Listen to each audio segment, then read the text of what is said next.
আর ইয়ে পাবলিক হ্যাঁ এই সব জানতি হ্যাঁ যেমন কথাগুলো বলছেন, অভয়ার মা বাবা একাধিকবার এই কথাগুলো বলেছেন এবং এই কারণেই বিকাশ রঞ্জন ভট্টাচার্য থেকে মামলাটা ওরা সরিয়ে নিয়েছে। এমন ভাববার বিষয় নেই যে বিকাশবাবু ছিলেন বলেই আমি সেদিনকে বেরোতে পেরেছি। বিকাশবাবু না থাকলেও হাইকোর্টের অনেক পারদর্শী আইনজীবীরা ছিল, যা বামেরা শুধু নিজেদের দখলে রাখতে চেয়েছিল, এটা তো হয় না। আজকে অভয়ার বাবা মা নমস্কার, তারা ইচ্ছা প্রকাশ করেছে, নমস্কার নমস্কার, এমন না যে তারা আমরা বলেছি, ওনারা নিজেরাই ইচ্ছা প্রকাশ করেছে প্রার্থী হওয়ার। তো যার যেখানে ইচ্ছা হওয়ার প্রার্থী হওয়ার নিশ্চয়ই হতে পারে। নমস্কার।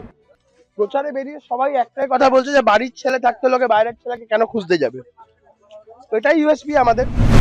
বাংলায় একটা কথা আছে, রূঢ় ভাষায় হয়ে যাবে, বলতে খারাপ লাগে, মানে বিষয়টা হচ্ছে এমন, মানে আমি করলে সব ঠিক আছে, অন্যরা কেউ করলে দোষ। এটাই হচ্ছে বামেদের সমস্যা, এই জন্য বামেদের মানুষ প্রত্যাখ্যান করেছে। আপনারা দেখছেন দ্য ইন্ডিপেন্ডেন্ট বেঙ্গল। এই মুহূর্তে আমি এসে উপস্থিত হয়েছি ব্যারাকপুর বিধানসভায়। আমার সাথে রয়েছেন ব্যারাকপুর বিধানসভার বিজেপি মনোনীত প্রার্থী কৌস্তব বাগচি। একটু আগেই তিনি ক্রিকেট খেলছিলেন মাঠে ময়দানে বাচ্চাদের সাথে। রাজনীতির ময়দানে কতটা বাজিমাত করতে পারবেন সেটাই একটু কথা বলে দেখা যাক দাদার সাথে। তো ক্রিকেট খেলতে দেখলাম, রাজনীতিতে কতটা বাজিমাত করতে পারবেন, হাওয়া কি বুঝছেন ব্যারাকপুরে? আমি ব্যারাকপুরের ঘরের ছেলে, এই যে দেখো যাদের যার বাড়িতে যাচ্ছি কিছু না কিছু নিয়ে নিচ্ছি, খাচ্ছি, সবাই যা দিচ্ছে খাচ্ছি, কেউ বিস্কুট দিচ্ছে খাচ্ছি, নারকেল দিয়েছে নারকেল খাচ্ছি। আমি ব্যারাকপুরেরই ছেলে, ব্যারাকপুরের ঘরেরই ছেলে। এই দাও তো একটা নারকেল। তো এই দাও। প্রচারে বেরিয়ে সবাই একটাই কথা বলছে যে বাড়ির ছেলে থাকতে লোকে বাইরের ছেলেকে কেন খুঁজতে যাবে। তো এটাই ইউএসপি আমাদের। কোনো রাজনৈতিক দলের প্রার্থী এখানে ব্যারাকপুরের নয়, একমাত্র আমি ছাড়া। আমি আমার নিজের ব্যারাকপুর শহরকে যেভাবে গড়তে চাই বা যে গড়ার ইচ্ছা আমার রয়েছে, আমার মনে হয় না অন্য কারো সেভাবে থাকবে যারা ব্যারাকপুরের বাসিন্দা নয় তাদের। ব্যারাকপুরে ভূমিপুত্র ডোর টু ডোর যাচ্ছেন, কি কি অসুবিধার কথা মানুষ বলছে আপনাদের? মানুষ নমস্কার, এই জল জমার সমস্যাটা এইদিকে মারাত্মক। ব্যারাকপুরে জল নিকাশি নিয়ে একটা সমস্যা আছে, রাস্তাঘাট নিয়ে সমস্যা আছে, কর্মসংস্থান নিয়ে তো সারা জায়গার সমস্যা, এখানেও সমস্যা। শিল্প যে তালুক রয়েছে, যে কারখানার জায়গাগুলো রয়েছে, সেগুলো বন্ধ হয়ে পড়ে আছে, সেগুলো খোলার ব্যবস্থা করতে হবে। মমতা বন্দ্যোপাধ্যায় মেট্রো রেলের কাজের কথা বলেছিলেন 2011 সালের 20 জানুয়ারি। নমস্কার। 20 জানুয়ারি মমতা বন্দ্যোপাধ্যায় বলার পর আজ অব্দি, 2011 সালে বলার পর আজ অব্দি মেট্রো রেলে একটা ইট গাঁথা হয়নি। নমস্কার দিদি, একটা ডিসাইড করে দিয়েছিলেন, সব নাম টাম ঠিক হয়ে গেছিল, সব স্টেশনের নাম ঠিক হয়ে, নমস্কার, আজ অব্দি সেই মেট্রো রেলের কোনো একটা আজ অব্দি ইট গাঁথা হলো না। আমাদের সরকার আসবে, আমরা করব। আমি এই কথাই ব্যারাকপুরে প্রত্যেকটা মানুষকে বলছি। হাসপাতাল, আমাদের যে BN Bose sub divisional hospital, সেটাকে রিনোভেশনের প্রয়োজন, সেটা আমরা করব। তো এইসব ব্যাপারগুলো আছে, আমরা এই বিষয়গুলো নিয়ে কাজ করব। দাদা ব্যারাকপুরে জনগণ একেবারে ঘরে ডেকে নিয়ে যাচ্ছে তোমার। আমি তো ব্যারাকপুরেরই ছেলে, আমি তো ঘরেরই ছেলে। সবারই আমার ঘরে যাচ্ছে, পুজো হয়ে যাচ্ছে। হ্যাঁ দিদি আমার বাড়িতে তো আলাদা করে কিছু বড় নেই, চাওয়ারও নেই। ঘরের লোক থাকতে লোকে বাইরের লোককে খোঁজে না। দাদা অভয়ের মা তোমাদের পার্টির হয়ে ভোটে দাঁড়িয়েছে, বামেদের পক্ষ থেকে স্পেশালি বলা হচ্ছে বারংবার যে রাজনীতিতে এসছেন, ভালো রাজনীতি করুন, কিন্তু যারা রাত দখল করেছিল, আন্দোলন করেছিল, তাদের দয়া করে অপমান করবেন। বামেদের একমাত্র শুধু অধিকার তো নেই এই বিষয়গুলো নিয়ে। দেখুন, আজকের দিনে আমরা কাউকে তো ছোট করছি না বা এই নিয়ে কথা বলছি না, কিন্তু আন্দোলনটা বামেরা শুধু নিজেদের দখলে রাখতে চেয়েছিল, এটা তো হয় না। আজকে অভয়ার বাবা মা নমস্কার, তারা ইচ্ছা প্রকাশ করেছে, নমস্কার নমস্কার, এমন না যে তারা আমরা বলেছি, ওনারা নিজেরাই ইচ্ছা প্রকাশ করেছে প্রার্থী হওয়ার। তো যার যেখানে ইচ্ছা হওয়ার প্রার্থী হওয়ার নিশ্চয়ই হতে পারে। নমস্কার। তো এটা তো আলাদা করে কোনো ব্যাপার নয়, তারা ইচ্ছা আছে, তাদেরকে যেভাবে বামেরা আক্রমণ করছে এটা কাঙ্ক্ষিত নয়। বাম সমর্থক ডাক্তার, একজন ডাক্তার, নামটা আপনারা সবাই জানেন, ডক্টর নারায়ণ ব্যানার্জি, তিনি ফেসবুকে পোস্ট করছেন যে বামেদের নিজেদের ক্যান্ডিডেট উইথড্র করে নেওয়া উচিত। অভয়ার মাকে জেতানোর জন্য সমর্থন করেন? 100 বার করি। অভয়ের মায়ের বিরুদ্ধে তো ওদের প্রার্থী দেওয়াটাই উচিত হয়নি। কাকিমারা তো এই কথাটাই বারংবার করে বলেছিল ওদেরকেও। কাকিমারা তো সিপিএম এর কাছে গিয়েও শুনেছিলাম বলেছে যে তৃণমূলকে হারানোটাই লক্ষ্য রাখুন, ভোট কেটে তৃণমূলকে সুবিধা করে দেবেন না। নমস্কার, একটাবার সুযোগ চাই আপনাদের কাছে। তো এই কাকিমা তো এই কথাটাই সিপিএম এর কাছে অ্যাপিল করেছিল, তারা না শোনার ফলেই তো কাকিমা খুব বিরক্ত হয়ে আলটিমেটলি বললেন যে না আমি লড়বো। কাকিমার কিন্তু লড়ার কথাই ছিল না। নমস্কার নমস্কার। একদম লাস্ট মোমেন্টে নিজেই কাকিমা ডিসাইড করলেন চলে যান।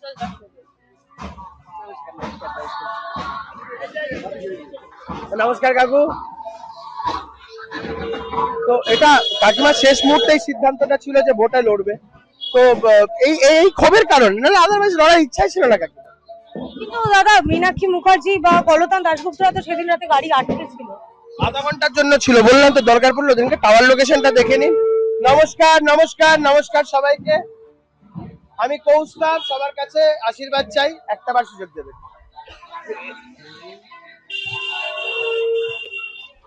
আধা ঘন্টা ছিল বলছি তো, আধা ঘন্টার বেশি ছিলেন না ওরা না। এটা মীনাক্ষী দিও খুব ভালো করে জানেন যে আমি মিথ্যে কথা বলছি, উনিও খুব ভালো করে জানেন। সেদিনকে বুদ্ধবাবুর নমস্কার নমস্কার নমস্কার শেষকৃত্য নিয়ে মিছিল ছিল। শেষকৃত্য বুদ্ধবাবুর এটা ছিল, করার পরে মীনাক্ষীদের ওখানে এসেছিল এবং আসার পরে আধা ঘন্টা ম্যাক্সিমাম ছিল। তারপরে ওরা বেরিয়ে যায়, কাকু আমাকে ফোন করে, তারপরে তো টালা থানার ঘটনা যা হয়েছে সামনে আপনারা জানেন। আধা ঘন্টা ওই সময় ছিল।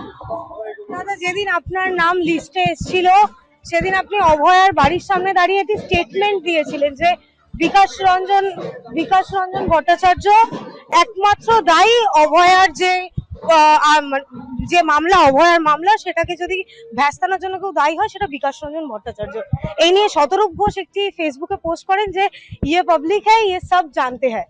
পাবলিকের একাধিক কমেন্ট আপনার সেই কথায় আমি দেখতে পেয়েছিলাম যে অভয়ের মা ভোটে দাঁড়ানোর পর কেন এই কথা বলছেন, যখন আপনি জেলে গেছিলেন বিকাশ রঞ্জন ভট্টাচার্য আপনাকে উদ্ধার করেছে। উদ্ধার পুদ্ধার বলবেন না, খবরদার বলবেন না, পাবলিক কমেন্ট করেছে, একদম বলবেন না এই কথাগুলো। বিকাশ রঞ্জন ভট্টাচার্য আমার খুব শ্রদ্ধেয় মানুষ। নমস্কার নমস্কার নমস্কার নমস্কার নমস্কার নমস্কার। একটা বার সুযোগ চাই আপনাদের কাছে। আমাদের বিকাশ রঞ্জন ভট্টাচার্য আমাদের খুব শ্রদ্ধেয় মানুষ, হাইকোর্টে আমাদের সিনিয়র অ্যাডভোকেট স্যার হিসেবে ওনাকে আমরা খুব শ্রদ্ধা করি। এই কথাটা যখন ওনারা এইভাবে বলছেন তখন আমিও আমাকে বলতে বাধ্য হই এক এক সময়। সেটা হচ্ছে আমি কিন্তু বিকাশবাবুকে একবারও আমি বা আমার পরিবার কেউ কিন্তু আসতে বলেনি। বিকাশবাবু নিজে আউট অফ হিজ ওন ভলিউশন এসেছিলেন। এখন সেটা নিজেকে আরো মেলে ধরার জন্য একটা জ্বলন্ত ইস্যুতে নিজের একটা সামনেকে রাখা, সেটাও একটা খুব ব্যাপার। এই হাতছানিটা বিকাশবাবু চিন্তা করে এসেছেন কিনা জানি না।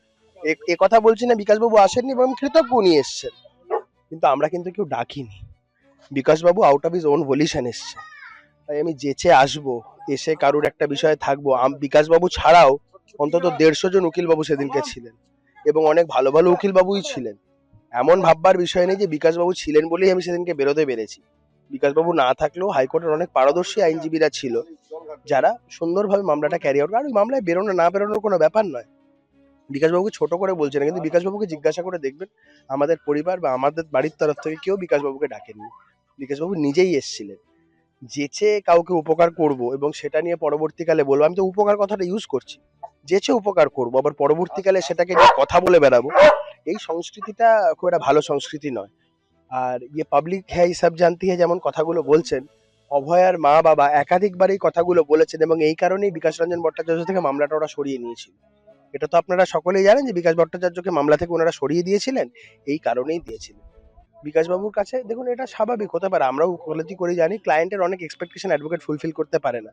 ওনাদের বেশ কিছু বক্তব্য ছিল যে বিকাশবাবু নাকি আমলে দিতে চাননি, আমি সেই কথাটাই বলেছি, এবং অনেক ক্ষেত্রে ওদের এটা মনে হয়েছে যে বিকাশবাবু অনেক কিছু করতে পারতেন যেটা করেননি।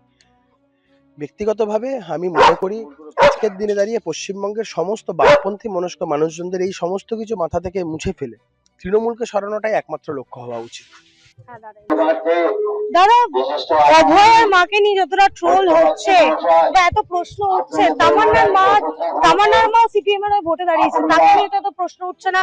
বারংবার বলা হচ্ছে যে অভয়ের মা যে শাড়িটা পরছেন ওখানে লেখা মেরুদণ্ড বিক্রি নেই, কিন্তু বিজেপির কাছে মেরুদণ্ড বিক্রি করেই ভোটে দাঁড়িয়েছেন অভয়ের মা। এই সমস্যা, এটাই বাংলাদেশ সমস্যা। বাংলা একটা কথা আছে, রূঢ় ভাষায় হয়ে যাবে, বলতে খারাপ লাগে, মানে বিষয়টা হচ্ছে এমন, মানে আমি করলে সব ঠিক আছে, অন্যরা কেউ করলে দোষ। এটাই হচ্ছে বামেদের সমস্যা, এই জন্য বামেদের মানুষ প্রত্যাখ্যান করেছে। আমরা বলছি যতদিন না তৃণমূল সরছে বামেদের এই রাজ্যে কোনো আপরাইজিং হবে না।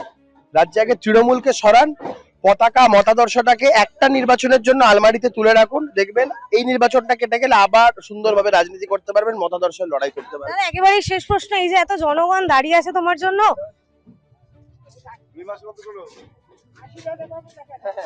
ব্যারাকপুরবাসীর উদ্দেশ্যে কি বলবেন? ব্যারাকপুরবাসীকে আমি বলেছি 5 বছর আমাকে শুধু ভোট দেওয়ার পর ওদের কাজ মিটবে না। আমি বলেছি আমার প্রত্যেক কটা পদক্ষেপে যদি কোনো চলার ভুল থাকে, কিছু বলার ভুল থাকে, শুধরে দেওয়ার দায়িত্ব আপনাদের। আমি যদি কিছু আমার মধ্যে কোনো বিচ্যুতি লক্ষণ করেন, সঙ্গে সঙ্গে শাসন করবেন। আপনাদের শাসন করা, বকাঝকা, ওটা আমি আশীর্বাদ হিসেবে গ্রহণ করব। সবাই মিলে সুন্দর এবং উন্নততর ব্যারাকপুর গড়ে তুলবো, সবাই মিলে একসাথে।